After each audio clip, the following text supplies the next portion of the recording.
Muchísimas gracias de nuevo a todos por asistir a este webinar. Este es un webinar que iniciamos en el ciclo de prevención del sobreendeudamiento para pues dar ayudas y tips a los consumidores. En primer lugar, como prevención, explicar pues, qué tipos de tarjetas hay y qué pros y contras tienen. Y en segundo lugar, una vez que ya has tenido este problema, pues intentar ayudar para resolverlo, bien pues, con una reclamación extrajudicial, bien judicialmente, en fin.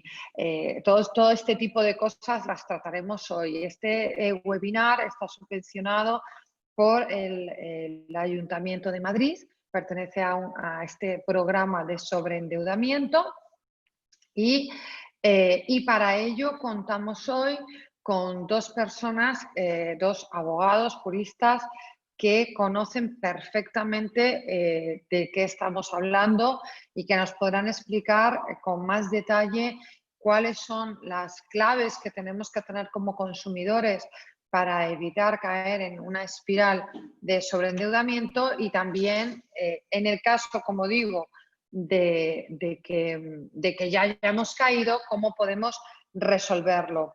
Esto, como os decía, es un ciclo que se llama Consumidores hacia un crédito y consumo responsable, subvencionado por el Ayuntamiento de Madrid. Y sin más, organizado por Asofin, como sabéis, que soy, ni me he presentado, pero siempre empiezo igual. Soy Patricia Suárez, presidenta de Asofin, para los que no me conozcáis todavía. La manera que vamos a proceder, también os digo un poco de proceso, para el webinar es la siguiente. Le vamos a dar espacio de máximo 40 minutos a nuestros ponentes, a Alejandro Villarejo y Fernando Gavín, que ahora os los presentaré con más detalle. Y para vosotros que queráis hacer preguntas, os pido por favor que no utilicéis el chat, porque el chat se va juntando una cosa con otra y os vais contestando y no podemos seguir las preguntas en orden y se nos pueden saltar algunas. Podéis utilizar el chat si queréis para interactuar entre vosotros, eso me parece genial. Pero si queréis hacer preguntas a los panelistas, lo que necesito es que utilicéis la parte de preguntas y respuestas, que la tenéis abajo en vuestra pantalla, donde tenéis el comando de control. Hay una parte que es preguntas y respuestas y ahí sí, ahí nos podéis ir preguntando y yo os daré paso en su momento. Para no perder más el tiempo, porque como digo, tenemos una hora por delante, hemos empezado a las 10, a las 11 se acaba este webinar. Os presento a Fernando Gavín, que es, y a Alejandro Villarejo. Los dos son juristas, son abogados especializados y colaboradores de Asofin. Tienen pues una larga trayectoria en defensa del consumo, de los derechos de los usuarios bancarios y financieros, y hoy os van a contar entre los dos, no sé si empieza primero Fernando y después Alejandro o al revés, os van a contar todos los trucos y todos los consejos que debemos tener en cuenta para evitar el sobreendeudamiento y, sobre todo, en el caso de que hayamos caído en la trampa de las tarjetas revolving, cómo poder salir de ella.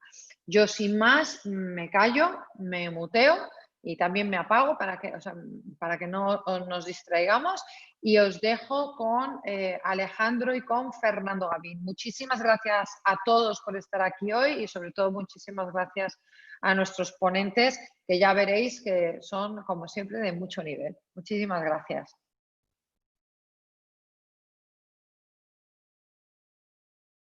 A Fernando no se le oye, creo. Voy a silenciar. Empiezo yo primero y luego Alejandro. Empiezo ya, ¿no? Muy bien. Vale, bueno, mi nombre es Fernando Gavín, soy socio de un despacho de abogados y os voy a hablar de las tarjetas de crédito para empezar, y luego de una manera un poco más técnica de cómo se trata la transparencia de las cláusulas que regulan estos créditos en tribunales. Pues bueno, dentro de las tarjetas que ofrecen las entidades bancarias y las entidades financieras, están las tarjetas de crédito. Las tarjetas de crédito son unas tarjetas que consisten en una herramienta de pago por la cual una entidad financiera pone a disposición del cliente una cantidad de dinero y este cliente pues, puede con ese dinero realizar pagos en establecimientos o retirar cantidades de dinero en efectivo de cajeros automáticos. Así, dentro de las tarjetas que ofrecen las entidades bancarias hay que diferenciar las tarjetas de débito y luego están las tarjetas de crédito. Las tarjetas de débito son unas tarjetas que están asociadas a una cuenta que tiene el cliente en el banco donde tiene sus ahorros, una cantidad de dinero ahorrada, y con esa tarjeta de débito puede realizar compras en establecimientos o retirar cantidades en efectivo de canjeros automáticos, pero siempre con el límite que tenga ahorrado en su cuenta bancaria. Y además de estas tarjetas de débito, también están las tarjetas de crédito. Sí, las tarjetas de crédito, en realidad, el cliente no está tirando del dinero que tiene ahorrado en la cuenta del banco, sino que el banco es el que pone a disposición del cliente una cantidad de dinero, casi a título de préstamo, y el cliente va a disponer, por tanto, de un dinero que no es suyo. Y luego ya cuando finalice el plazo de esa disposición, el cliente tendrá que devolver ese dinero a la entidad bancaria. Así, dentro de las tarjetas de crédito, tenemos que tener en cuenta que no todas las tarjetas de crédito son tarjetas revolving, es decir, no todas las tarjetas de crédito tienen un sistema de amortización revolving. Así, hay tarjetas de crédito clásicas en las cuales, como decimos, hay una entidad financiera o entidad bancaria que pone a disposición del cliente una cantidad de dinero y se establece un periodo para que el cliente haga disposición del mismo. Por lo general son periodos mensuales. Esto no quiere decir que esos periodos mensuales coincidan con los meses del año, sino que se establecen periodos de 30 días. Y el cliente, dentro de ese periodo de 30 días, puede disponer el dinero que haya puesto a su disposición o la entidad financiera o el banco. Luego se establece una fecha de corte, que es el último día en el cual el cliente puede disponer de ese dinero. Cuando llega ese día, el banco, la entidad financiera, hará un desglose con todos los gastos que se han realizado en ese mes, le pasa el recibo al cliente y el cliente tiene que pagarlo. Y a partir de ahí se establece una fecha de liquidación, que por lo general son 20 días. Es decir, desde que el banco le dice al cliente cuál ha sido el gasto mensual, el cliente tiene un plazo de 20 días para pagar lo que se ha gastado con la tarjeta de crédito. Por ello hay muchos clientes que, lo idóneo es realizar los pagos con la tarjeta de crédito los primeros días del mes para así contar al menos con 50 días para proceder a la devolución. Los 30 días de disposición del efectivo más los 20 días de la liquidación. Por lo tanto, este es el funcionamiento de una tarjeta de crédito clásica. En principio no habría un sobreendeudamiento y no habría más grandes problemas para el endeudamiento de un consumidor, siempre que tenga en cuenta que lo que va a pagar ese mes lo va a poder pagar dentro de los 20 días siguientes.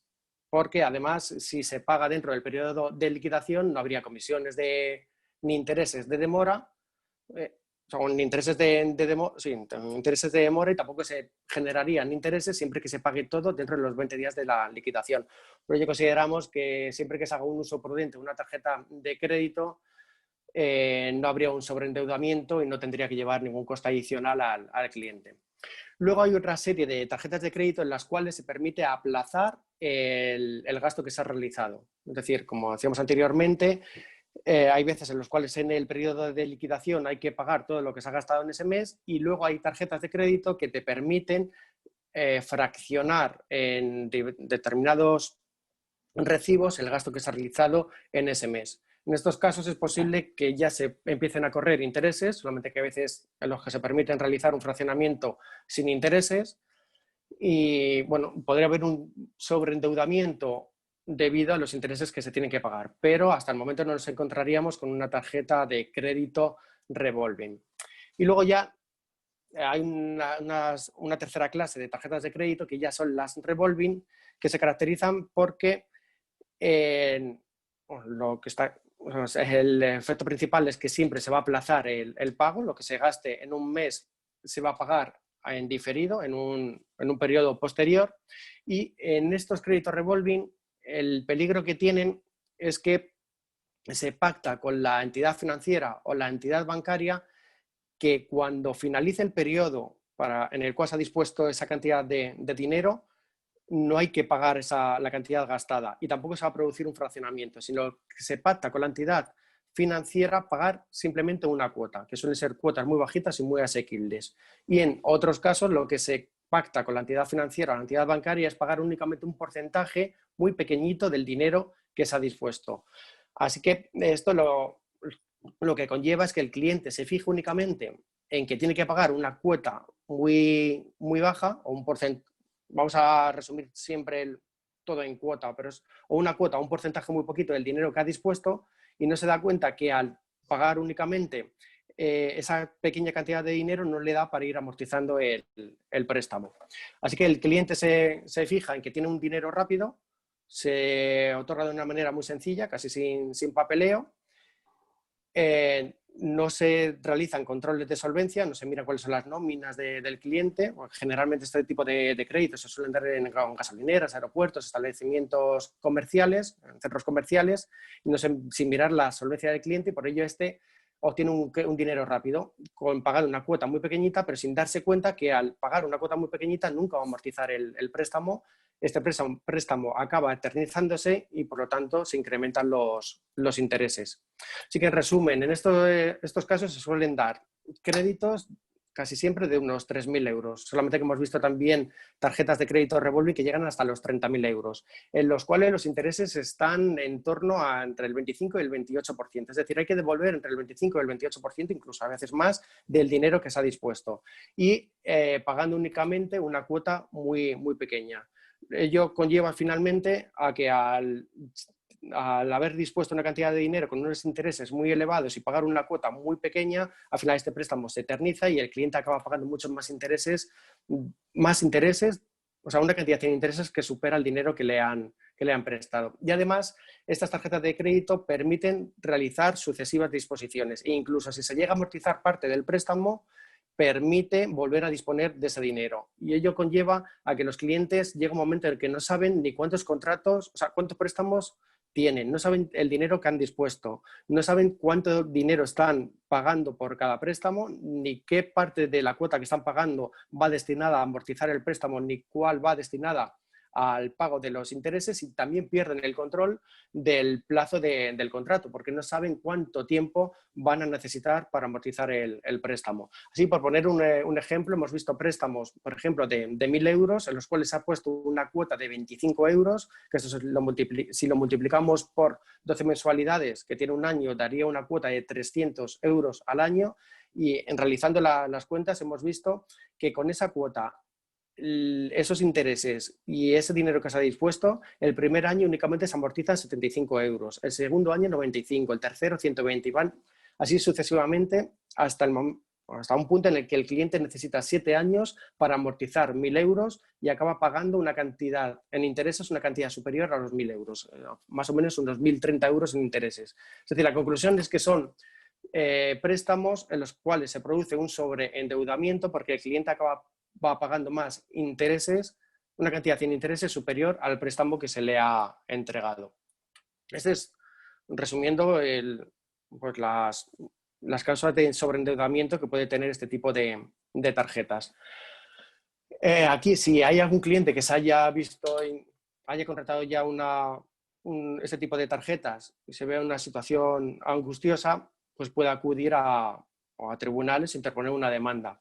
En este caso, luego Alejandro nos hablará de lo que viene diciendo la jurisprudencia en el tema de usura, pero resumiendo, bueno, voy a realizar un adelanto.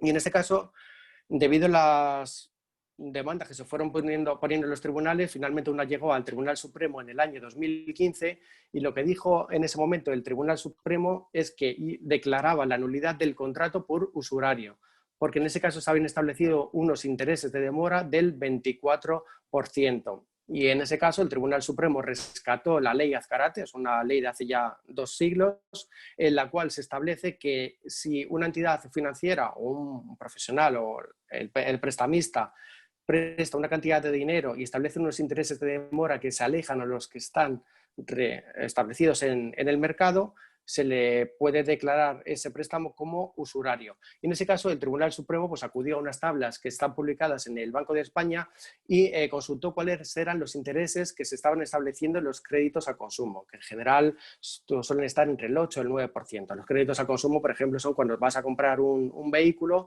financias la compra del vehículo, se tienen que pagar unos intereses por el dinero que le ha prestado la entidad financiera para comprar el vehículo. Y en ese caso suelen estar entre el 8 y el 9%. Pues en ese caso el Tribunal Supremo acudió a esa tabla del Banco de España, comprobó que los tipos de interés al crédito al consumo estaban entre el 8 y el 9% y que en este caso el crédito revolving tenía unos intereses del 24%. Por lo tanto, consideró que como ese 24% se alejaba del precio normal del dinero en los préstamos al consumo, era un crédito usurario y declaró su nulidad.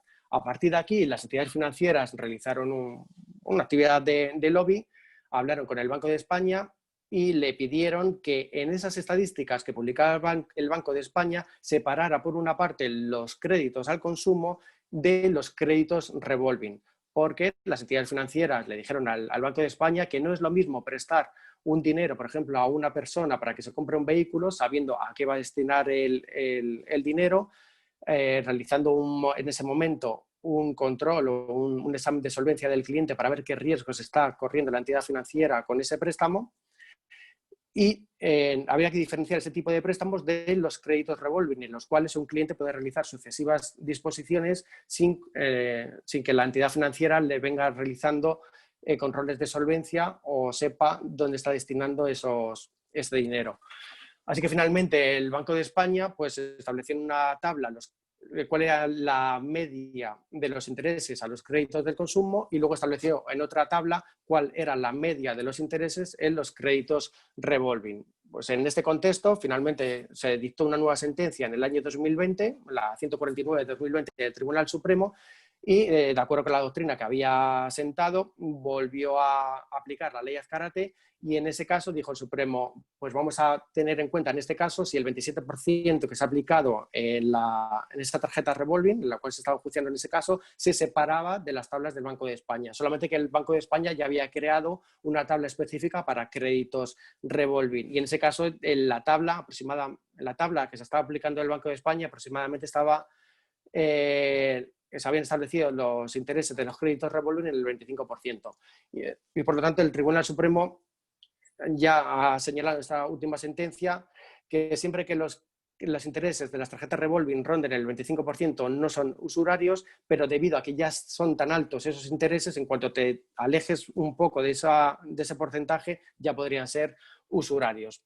Solamente que por ello, bueno, entendemos que esta nueva sentencia del Tribunal Supremo va a tener en cuenta la nueva tabla que publica el Banco de España, por lo que es más difícil en determinados casos poder ganar una demanda por usura, siempre que los intereses que se estén enjuiciando en cada caso no excedan de los que vienen publicados en la tabla del Banco de España, pero sin embargo el Tribunal Supremo hay un párrafo en la última sentencia que ha publicado el Tribunal Supremo, hay un párrafo en el cual habla de que se puede analizar la transparencia de las cláusulas que regulan las tarjetas revolving. Por ello nosotros consideramos que si se interpone una demanda, una reclamación, no hay que ceñirse únicamente a la ley Azcárate o alegar únicamente el carácter usurario de la tarjeta de crédito, sino que también hay que ir por la vía de la transparencia,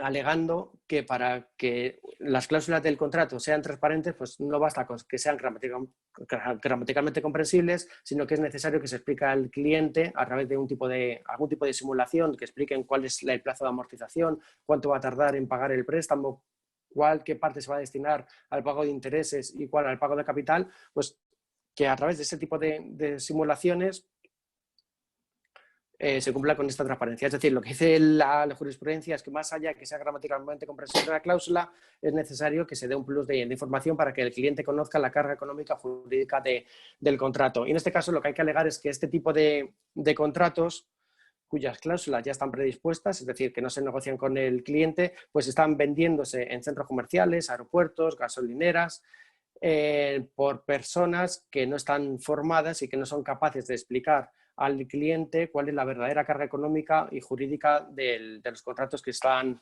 firmándose. Me quedan todavía unos 10 minutos. Pues para ser más técnicos,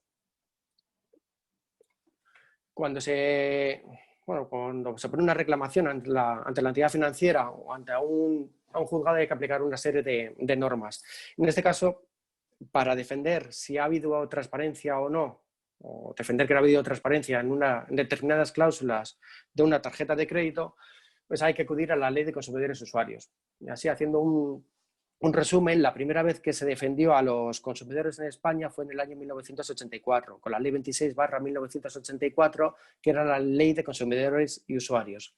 Fíjate que posteriormente, ya con la entrada en la Unión Europea, se dictó la Directiva 93/2013 del Consejo de las Comunidades Europeas sobre cláusulas abusivas en los contratos celebrados con consumidores. Y en concreto, esta directiva lo que pretende es impedir que los profesionales incluyan determinadas cláusulas en sus contratos. Cuando digo que se incluyen en sus contratos, queremos decir que son cláusulas predispuestas en las cuales los clientes no negocian nada con la entidad financiera, o en su caso con un profesional, sino que ya vienen predispuestas por el profesional, por la entidad. Y lo que quiere la Directiva 93/2013 es impedir que, en contra de las exigencias de la buena fe, se incluyan cláusulas que ocasionen un detrimento al consumidor. Y cuando se habla de exigencias de buena fe, nos podemos preguntar cuándo se ha incluido una cláusula en contra de la buena fe del...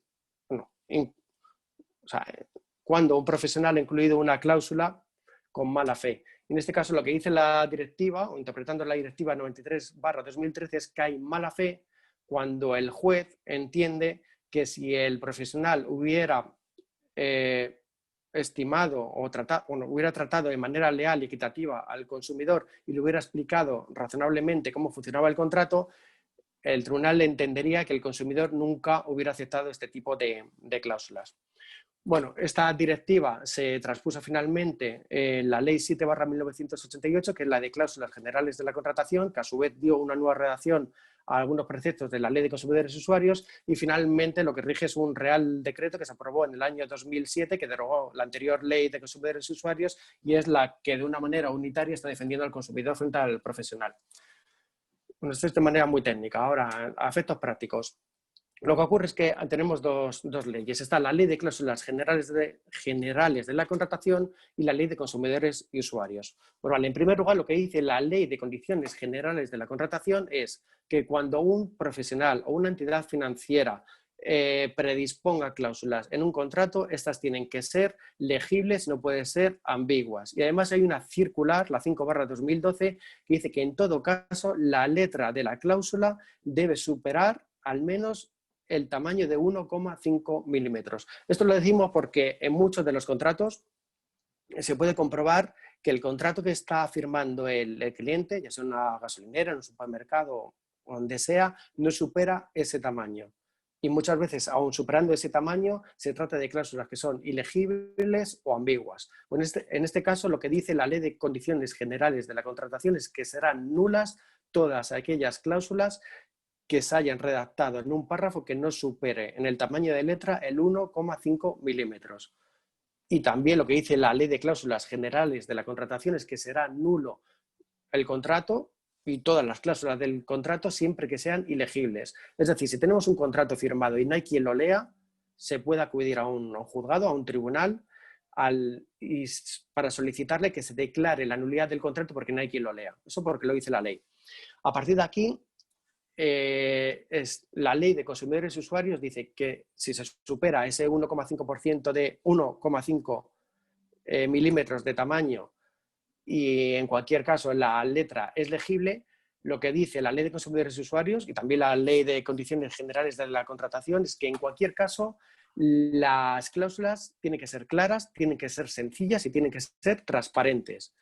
Vuelvo a repetir lo que he dicho anteriormente, y es que lo que dice la jurisprudencia en cuanto al concepto de transparencia es que para que una cláusula supere un control de transparencia no es suficiente con que sea gramaticalmente comprensible. Para que sea transparente es necesario que al cliente se le dé un plus de información. Es decir, no basta con que el cliente pueda comprender lo que pone la cláusula. Es necesario que se sea transparente con el cliente, y para ser transparente con el cliente hay que darle simulaciones o explicaciones para que comprenda cuál es la verdadera carga jurídica o económica del contrato y qué carga económica tiene lo que es gramaticalmente comprensible. Así que a partir de aquí lo que dice la jurisprudencia es que si el cliente únicamente firma el contrato y en ese contrato no se dan explicaciones, por ejemplo, en una tarjeta revolving, de cuál va a ser el plazo de amortización, de cuál es el coste económico de la tarjeta de crédito, que si no se explica al cliente que la cuota apenas da para pagar capitales, el capital del préstamo, o no se explica al cliente que si en un determinado periodo no paga los intereses, esos intereses pasan a formar parte del capital y qué coste económico lleva ese anatocismo, es decir, que los intereses se conviertan en parte del capital que a su vez generan intereses, pues en este caso la cláusula no sería transparente. Y lo que dice tanto la Ley de Consumidores Usuarios, sin ser demasiado técnico, pero viene en el artículo 83 de la Ley de Consumidores Usuarios, y también creo que es en el artículo 8 de la Ley de Condiciones Generales de la Contratación, es que si la cláusula no es transparente, la cláusula es nula. Y en este caso, en cada contrato hay que decidir si conviene más declarar la nulidad únicamente de una determinada cláusula o solicitar la nulidad del contrato, porque ninguna de las cláusulas son transparentes. Solamente que en estos casos lo que conviene es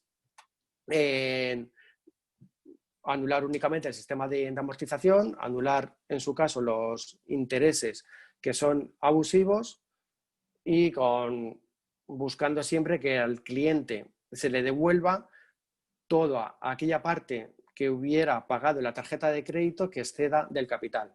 Es decir, lo que defendemos es que si al cliente se le ha entregado una cantidad de dinero, obviamente el cliente la tiene que devolver, pero todo el exceso que se hubieran pagado en concepto de comisiones o intereses se le tiene que devolver al cliente. Y por último, pues ya para ir acabando, tanto en las tarjetas de crédito como en las tarjetas revolving, que al final son tarjetas de crédito, se les aplican una serie de comisiones. Hay que tener en precaución porque muchas veces el primer año la entidad bancaria establece que la comisión que se va a pagar por el mantenimiento de la tarjeta es gratuita, pero el segundo año establece una cuota generalmente elevada por el mantenimiento o la renovación de la tarjeta.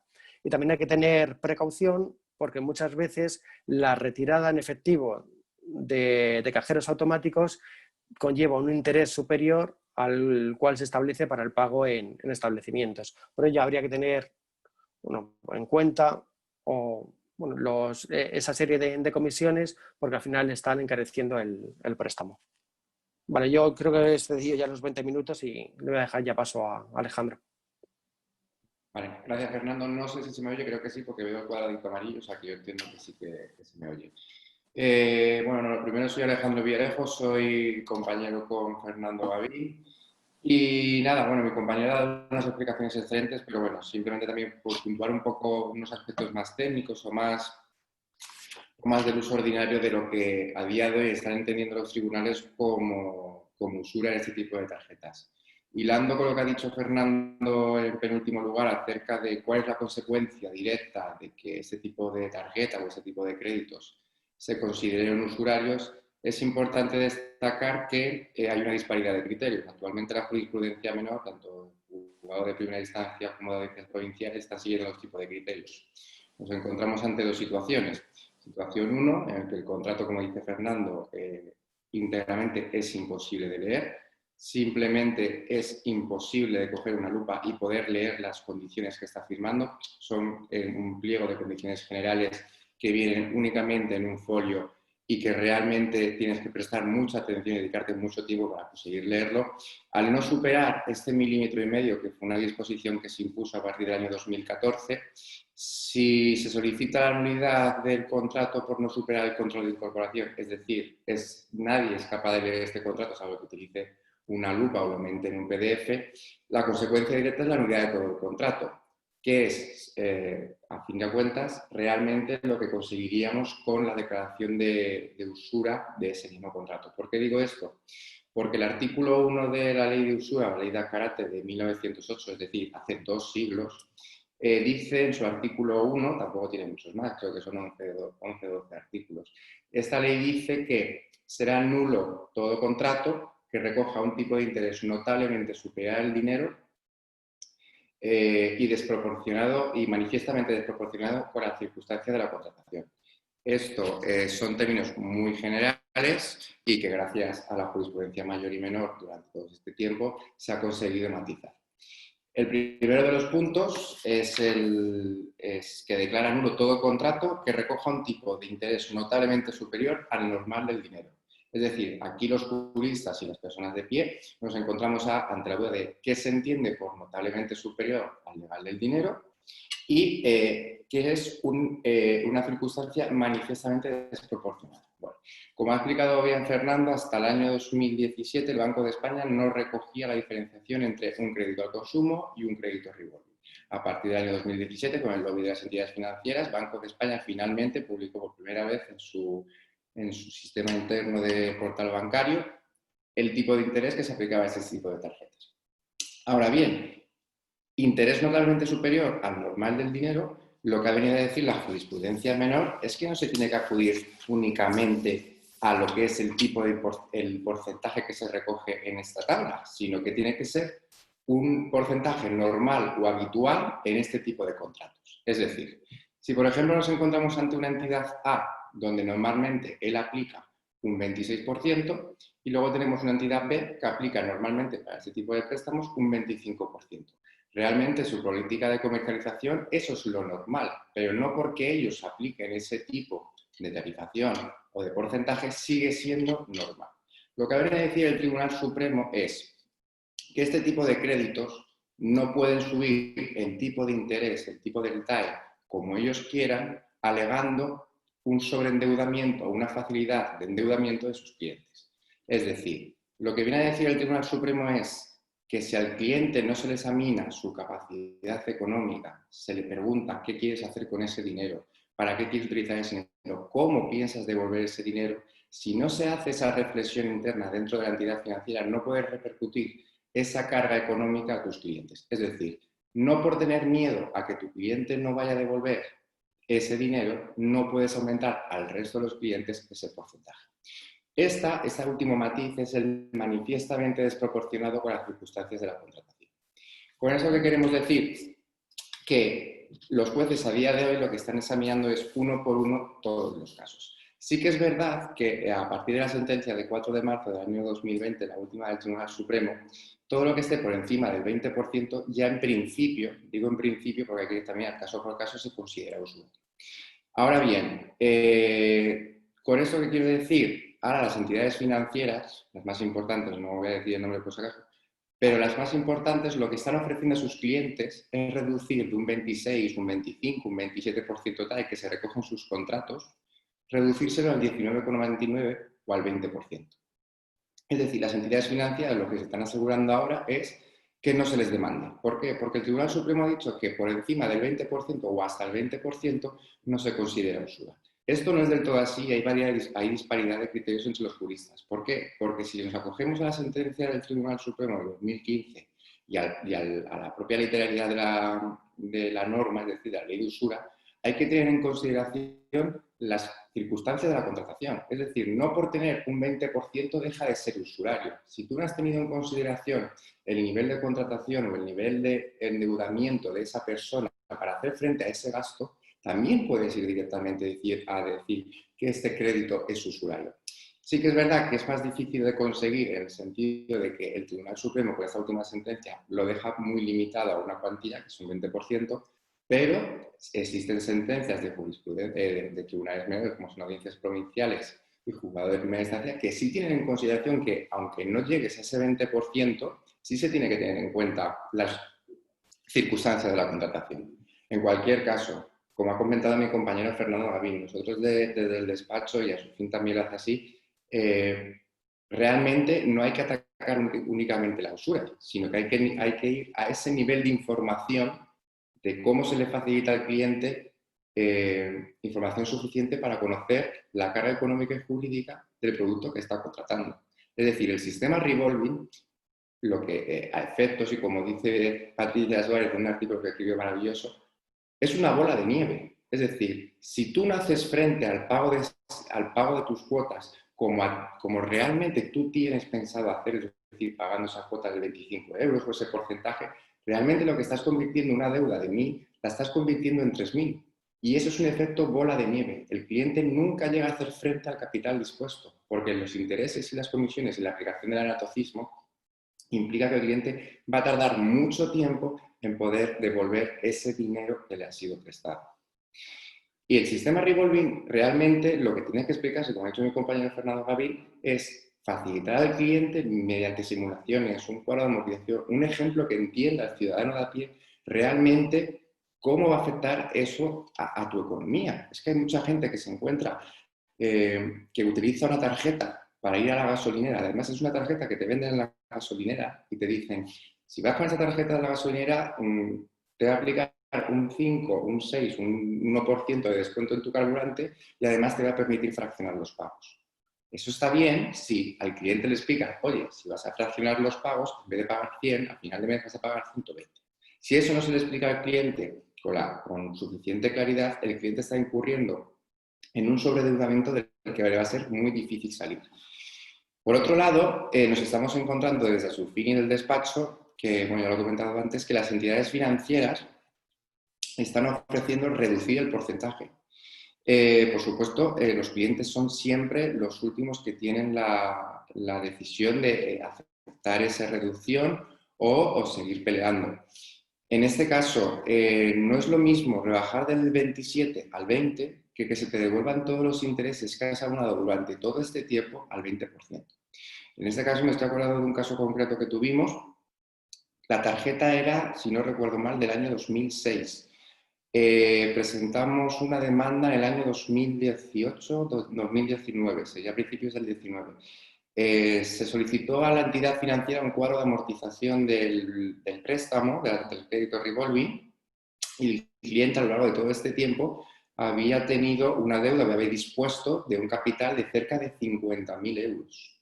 Pero es que en la columna paralela había otro listado de todos los intereses que había pagado ese cliente durante este tiempo. El cliente había pagado casi 70.000 euros de intereses durante todo ese tiempo. Es decir, el cliente había tomado prestado a la entidad financiera 50.000, pero había devuelto 50.000 más 70.000 euros. Es un ejemplo muy exagerado, pero es un ejemplo real. Es decir, lo hemos vivido en la SUFIN, lo hemos vivido en el despacho. Esta cliente ha ganado la sentencia de primera instancia y el banco no ha recurrido.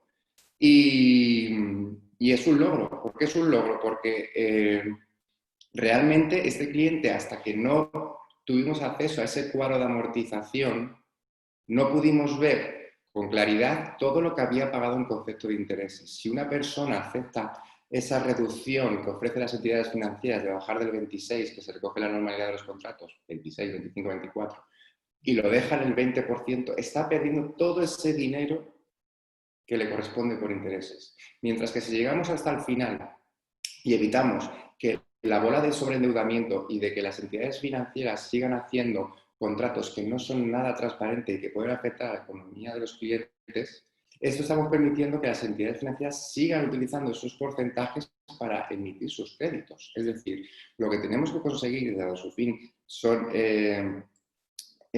muy a favor de este sentido, es de que la educación financiera de los clientes, es decir, los clientes, si realmente necesitan un crédito, que acudan a las entidades financieras, pero cuando los clientes acuden a las entidades financieras, realmente sepan lo que están contratando. Es decir, no podemos permitir que un cliente que piensa que va a pagar una cuota de 100 euros durante un año y se va a quitar un préstamo rápido y corriendo, cuando realmente ese cliente no ha tenido suficiente información para saberlo. Y con este ejemplo de los 50 y los 70.000 euros en concepto de intereses, quiero ser muy claro. Es decir, si esa señora no se hubiese dado realmente, hubiese tenido información suficiente para conocer cómo funcionaba ese producto, ¿hubiese pagado 70.000 euros de intereses? Seguramente no. Por esto que quiero decir que ya utilizando tanto la ley de usura como la normativa de condiciones generales de contratación y consumidores y usuarios, lo importante desde el punto de vista de un procedimiento judicial es que el cliente sepa realmente lo que está contratando. Si el cliente no sabe realmente lo que está contratando, entonces tenemos un problema. Y el problema es que la entidad financiera no le ha dado la suficiente información para comprender cómo puede afectar no solo a su economía personal, sino también a la familia, la contratación de esa hipoteca. Y yo creo que con lo que ha dicho Fernando, que ha sido bastante técnico, y un poco la casuística que os he dado yo, creo que hemos cubierto un poco todo lo que es la problemática revolving. No sé si Fernando quiere decir algo más, o Patricia, o pasamos ya a si alguno tiene alguna pregunta o quiere comentar algo. No sé.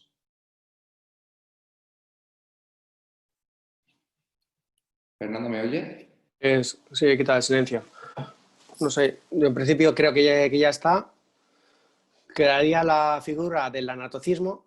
Si da tiempo la podemos entrar a explicar, que es cuando el cliente no ha pagado unos intereses, esos intereses pasan a formar parte del capital. Y por otra parte, también podríamos hablar, si no tendremos oportunidad más adelante, de hablar de las cláusulas en las cuales se regula una comisión por la reclamación de cuotas impagadas. Debido a que también hay jurisprudencia que ha declarado la nulidad de esta cláusula cuando se están cobrando comisiones por servicios que finalmente no se están prestando. Digo que entiende, resumiendo, lo que entiende el Tribunal Supremo es que no se puede pedir al cliente que pague una comisión por un servicio que consiste en que le han reclamado el pago de una cuota que ha sido impagada cuando no es capaz la entidad financiera de demostrar que ha gastado un solo minuto en esa reclamación, o que esa reclamación de la cuota impagada ha conllevado algún tipo de coste. Y luego también se podría, si no es hoy, más adelante, siendo de una manera más técnica, el resto de normativas y órdenes que regulan la transparencia en este tipo de contratos. Pero por lo demás yo creo que con lo que hemos dicho hoy estaría ya cubierto lo que veníamos a hablar. Bueno, pues muchísimas gracias Alejandro y Fernando. Yo, si os parece bien, porque sí que hay ya preguntas, me pasaría las preguntas. Además vamos súper bien de tiempo, que son, si no, menos 20, son y 42, o sea que yo creo que es perfecto para pasar a las preguntas, y si vemos que nos queda un huequecito, pues ya entramos con el tema este que comentabas del anatocismo y todo lo demás. Entonces voy a empezar con la primera pregunta que os lanzo.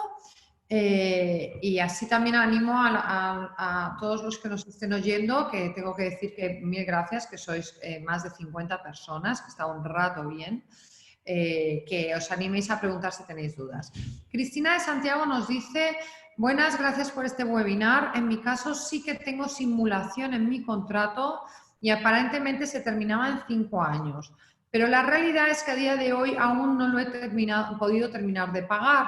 La simulación que me hicieron no incluía las disposiciones que se podían ir haciendo, tan solo el pago de las cuotas que yo iba a ir pagando, que eran de 54 euros. O sea, que una simulación sin incluir las posibles disposiciones no vale. No, gracias. Ahí os lo dejo. Yo entiendo que lo que le facilitaron a Cristina en su momento es lo que pasa con otro tipo de productos, o cuando los bancos dan otro tipo de simulaciones, son fotos fijas, es decir, realmente no recogen las variantes que se pueden dar en un préstamo, en este caso un revolving, a lo largo de la duración de los 5 años. Si a ti te dan un cuadro de amortización de una foto fija donde no se ve una disposición, un reintegro, una variación del tipo de interés, la modificación de las condiciones generales, realmente no es una simulación. ¿Por qué? Porque no te recoge escenarios futuros y posibles, sino esto es lo que hay, y si no te mueves de aquí va a ir genial, pero como te salgas un poco de aquí ya no va a funcionar como te hemos explicado. Yo también lo que pienso es que, hombre, esa foto fija inicial no está mal, pero que cada vez que hiciese una disposición le tenían que haber dado la foto fija de la disposición que estaba tomando, para que ella fuera consciente de: oye, tú has pedido un préstamo que son los 5 años, pero ahora estás haciendo otra disposición que eso te va a suponer esta cuota y tantos años más. Eso es lo que tendrían que haberle dado, entiendo yo. Bueno, sigo a la siguiente, un espectador anónimo. Buenos días, ¿qué podemos hacer si el contrato firmado es de hace ya muchos años y no lo tenemos? Lo hemos pedido a la entidad bancaria y no lo envía y por tanto no sabemos y no recordamos las cláusulas. Yo, antes de que contesten los abogados, lo primero os pediría un poco de precisión. ¿A qué os referís con muchos años? Porque no es lo mismo 2 años que 5 años, que 10 años. Os pediría que fuerais un poco más concretos en las preguntas, pero bueno, os lo dejo igualmente. Voy a contestar yo esta vez. Vale, antes de nada, destacamos que se está solicitando una acción de nulidad. Por ello, esta acción ni prescribe ni caduca. Y en los casos en los cuales no se tenga un contrato, pues lo que hay que hacer es solicitarlo a la entidad bancaria, a la entidad financiera, a través de una reclamación a servicio de atención al cliente, y si no lo entregan, cabe la posibilidad de presentar unas diligencias preliminares en el juzgado o presentar directamente la demanda y solicitar posteriormente ese cuadro. Esto se debe a que hay un artículo en la ley en el que se dice que si necesitas examinar un contrato para decidir si posteriormente pones una demanda o no, y tú no tienes ese contrato, lo tiene la parte contraria y no te lo quiere dar, pues te da la posibilidad de presentar una demanda en el juzgado que consiste en solicitar a la parte contraria que exhiba ese contrato. Solamente que hay casos en los cuales presentamos este tipo de demandas y los jueces nos dicen que no es el momento, o sea, esa demanda no es el momento para andar pidiendo documentación, que lo que hay que hacer es presentar la demanda y luego en el momento de la audiencia previa, que es cuando se solicita la prueba, es cuando tú tienes que pedir esos documentos. Fíjate que en el despacho hemos tenido este tipo de resoluciones, las hemos recurrido y la audiencia provincial ha dicho que no, que el contrato no es prueba, el contrato es la base para interponer la demanda o no. Y recientemente hace un par de meses llegó una sentencia, un auto de la audiencia provincial corrigiendo al juez de primera instancia y diciéndole que no, que tiene que tramitar esa demanda, solicitar el contrato a la parte contraria y luego nosotros ya decidiremos si ponemos la demanda o no. Y en este caso ya ha llegado la resolución, por poner un ejemplo, hemos tenido anteriormente más, pero esta semana ha llegado una resolución en la cual el juez pues nos dice en un auto que efectivamente, como lo ha dicho la audiencia provincial, que tiene que dar trámite a esa demanda, pues que se da trámite y han señalado un día en el cual tenemos que acudir al juzgado a recoger el documento que va a entregar la parte contraria. Así que la conclusión, que lo primero que hay que hacer es solicitar una reclamación en el banco, en la entidad financiera, y si no entregan esa documentación, pues con el sello de la reclamación presentar una demanda en el juzgado en la cual se solicita que la parte contraria escriba toda esa documentación para, en su caso, que la parte demandante decida si pone o no la demanda. Fenomenal, muchísimas gracias, Fernando. Pues vamos a la siguiente, Yolanda Saborido. Si el banco no me facilita, continuamos un poco con la misma, ¿no? Si el banco no me facilita los movimientos de las tarjetas desde el inicio del contrato, ¿puedo presentar unas medidas preliminares para que exhiban y aporten dichos documentos en el juzgado antes de presentar la demanda? Sí, hay que hacerlo así. Y también nos ha ocurrido que cuando el cliente llama directamente a la entidad financiera a pedir el contrato y el cuadro de amortización, tiene dos opciones: o no se lo mandan o le piden, no sé si son 2 o 3 euros por cada pliego del cuadro de amortización, cosa que tampoco tiene que ser así razonable. Es decir, no por pedir información te tienen que cobrar. Y además también nos ha ocurrido en la otra posición de el cliente presenta una reclamación en su propio nombre, no responden, se presenta la reclamación encabezada por Asufin y a los 3 días tenemos respuesta. Entonces yo creo que un poco las entidades financieras juegan con un poco la presión y cómo va a responder el cliente o la posibilidad de demandar para poder responder a las reclamaciones. Pero en principio lo que ha ocurrido a mi compañero Fernando, diligencias preliminares. Y nos ha ocurrido en 2 casos que no. Fue de primera instancia, bien por el motivo que sea, bien porque no le apetecía tramitar el procedimiento, dijo que no, y la audiencia provincial le ha revocado las 2 veces el sueldo. Muy bien, espectador anónimo. ¿Cómo saber cuánto me van a devolver? Y en su caso, si me interesa poner la demanda o no. ¿Puedo hacer el cálculo yo o tengo que pedir a un contable que me lo calcule? En caso de que lo pueda hacer yo, ¿cómo hacerlo? Muchísimas gracias.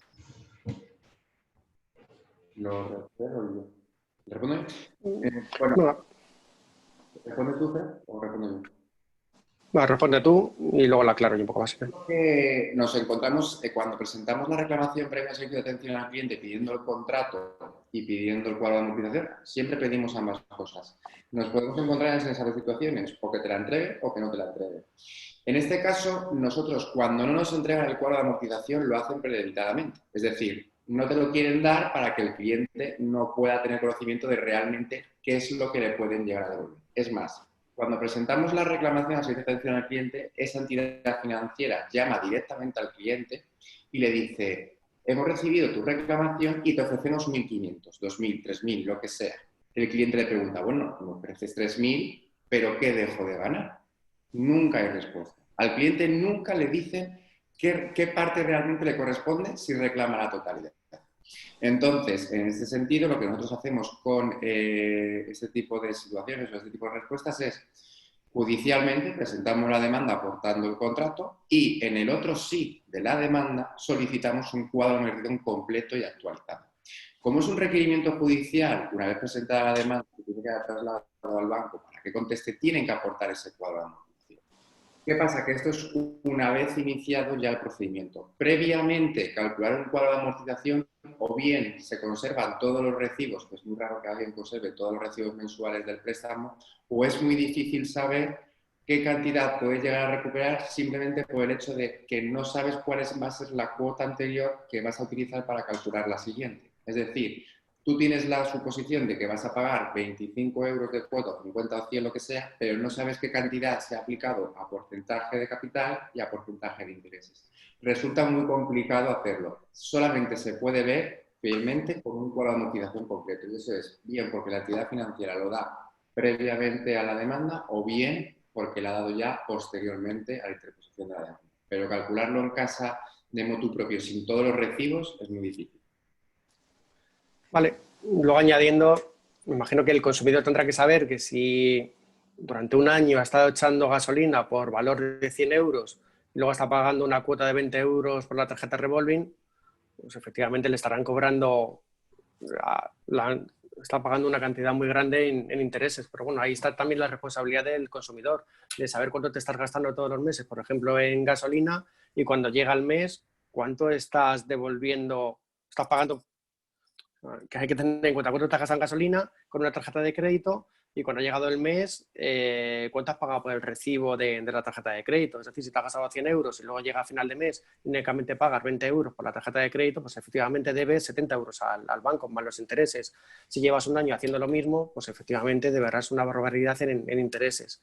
Otra cosa, si es un consumidor que sabe que se ha gastado 100 euros en gasolina y cuando le llega el recibo de la tarjeta de crédito devuelve 95 euros, pues efectivamente estás pagando intereses por 5 euros de capital, que no es mucho.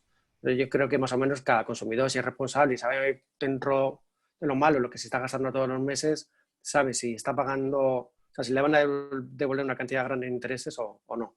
Pero más o menos cada consumidor se tiene que saber lo que gasta con la tarjeta de crédito y lo que está devolviendo cada mes. Si no coincide, al final los intereses son elevados. Muy bien. Otra pregunta, además muy pertinente porque sabemos que hay entidades financieras que lo han hecho. ¿Se puede demandar a la entidad bancaria si hace unos meses han rebajado a un 20% el tipo de interés, pero durante años ha sido de más del 25%? Esto sabemos que efectivamente lo han hecho muchas entidades y mucha gente tiene duda de si con todo puede reclamar. Es lo que dije antes cuando intervine. Eso es una reducción conservativa, es decir, te reduzco tu porcentaje y conservo el contrato. No. Cuando el tipo de interés que ha recogido tu contrato desde el principio es del 25, 26, 27%, ese contrato, si aplica la ley de usura, es nulo. Es decir, a ti tienen que volver todos los intereses que hayas pagado. Otra cosa es que tú, como cliente, digas: bueno, no, el 27 no me gusta, pero el 20 sí. Eso ya es decisión de cada uno, pero realmente si llegas al 20% con la sentencia del Tribunal Supremo en la mano, sigue siendo usura. Es decir, vas a dejar de percibir todos aquellos intereses que tú has pagado al 27 y te van a seguir aplicando un 20%.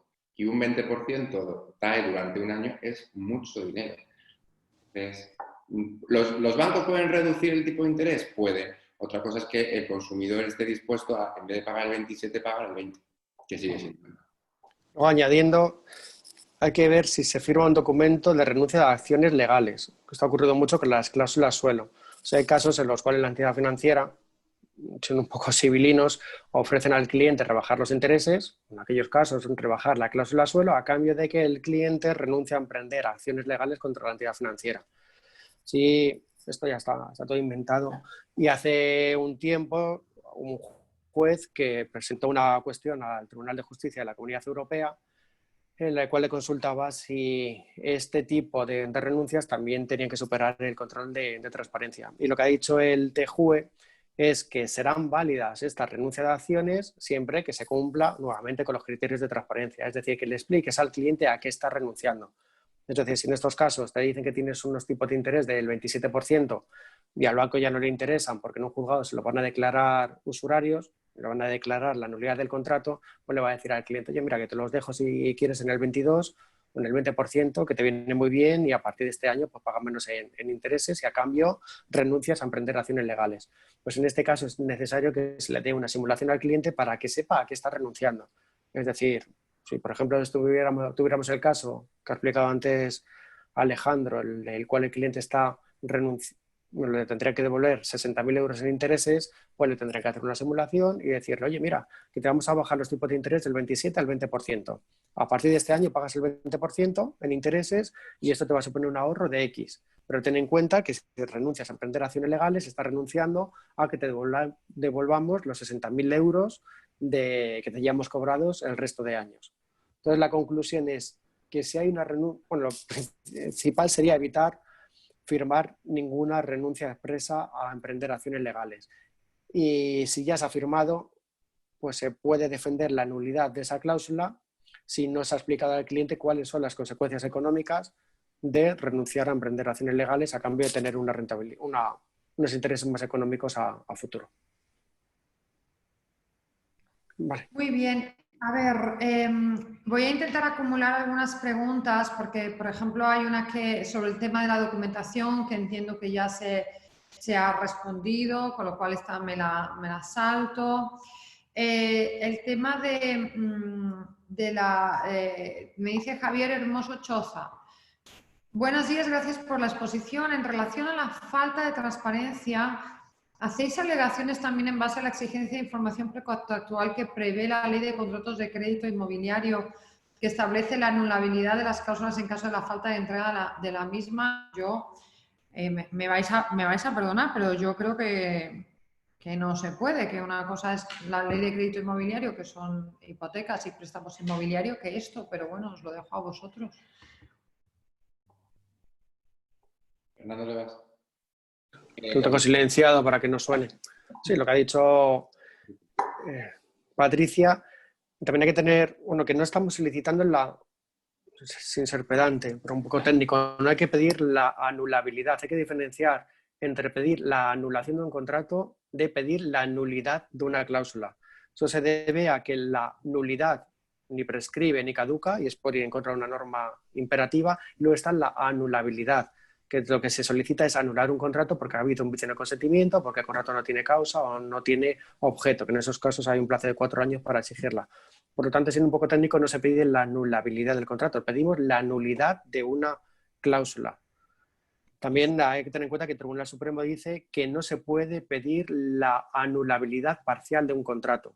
No en todos bueno, hay un par de sentencias que pueden ser conflictivas. Y dice el Supremo que puedes pedir la nulidad de una cláusula, pero no puedes pedir la anulabilidad parcial por error de consentimiento, por falta de causa o de objeto de parte de un contrato. Así que hay que ser siempre muy precisos y pedir la nulidad de las cláusulas. Y en cuanto al resto, pues lo que ha dicho Patricia, una cosa son los créditos hipotecarios, inmobiliarios, y otras son los créditos al consumo. Así que sí, aplicamos una serie de normativa sectorial, pero no nos centramos en normativa de crédito inmobiliario. Sigo. Y voy a ir terminando, porque es cerca de las 11 y me tengo que... O sea, tengo otra reunión, me vais a perdonar. Pero los tiempos de COVID tienen esto, que nos vamos poniendo ahí las reuniones de hora en hora y de punto en punto y es complicado. Voy a intentar elegir alguna que no se haya... que no se haya reclamado, o sea, que no se haya contestado tanto porque más que nada la mayoría están ya contestadas. Ah, mira, me dice Javier Hermoso Choza, me dice, perdón, me refería a la ley de contratos de crédito al consumo. Claro, eso ya es otra cosa. Justo la que acabamos de contestar. Vale, una más, escriben aquí. No se debería regular quién vende este tipo de tarjetas, es decir, que solo se pudieran contratar en entidades financieras. Muchas de ellas se ofrecen en centros comerciales. Ahora mismo acaba de salir una ley de transparencia de las tarjetas y préstamos revolving, y este tipo de créditos no solamente son entidades financieras, también son entidades de crédito, incluso se pueden contratar por web. Aquí lo importante es que te den la información completa y que no te den solamente la mitad de la foto, ¿no? Que te den la parte bonita, los pros, las ventajas del producto y no te cuenten las desventajas. Y para eso, sinceramente, yo en mi opinión da igual que sea gente con formación o no formación financiera. Si tienen toda la información y tienen la obligación de dártela, te la debería dar perfectamente cualquier comercial. Otra cosa es que efectivamente la venta en una estación de tren o en los aeropuertos o en las estaciones de las gasolineras, pues es una venta obviamente muy agresiva y que además esconde otra cosa, que bajo el gancho de la fidelidad, de vas a sacarte puntos, vas a acumular puntos con esta tarjeta, en realidad te están colocando una tarjeta revolving de la que luego tú vas a tirar y vas a probablemente tener este tipo de problemas. Pero bueno, esto es algo que sí que efectivamente nosotros hemos criticado muchísimo. Y yo creo que ya está, porque del plazo también habéis hablado, de la documentación también habéis hablado. Veo algunos casos que se habla pues, de casos personales, en el que habláis de vuestro caso concreto, de si habéis demandado o no habéis demandado y las dudas que tenéis. Para esos casos os pido que nos escribáis a info@asufin.com o a tarjetas@asufin.com y concretamente os analizaremos vuestro caso, os lo revisaremos con ayuda también de abogados expertos como son Alejandro y Fernando, y dependiendo también de dónde viváis, pues también tenemos más expertos en todo el territorio nacional, y ya os trataremos con más concreción vuestro caso, porque ahora no creo que podamos ponernos ahí a resolver caso por caso. Y el resto de preguntas, pues creo que ya está bastante resuelto.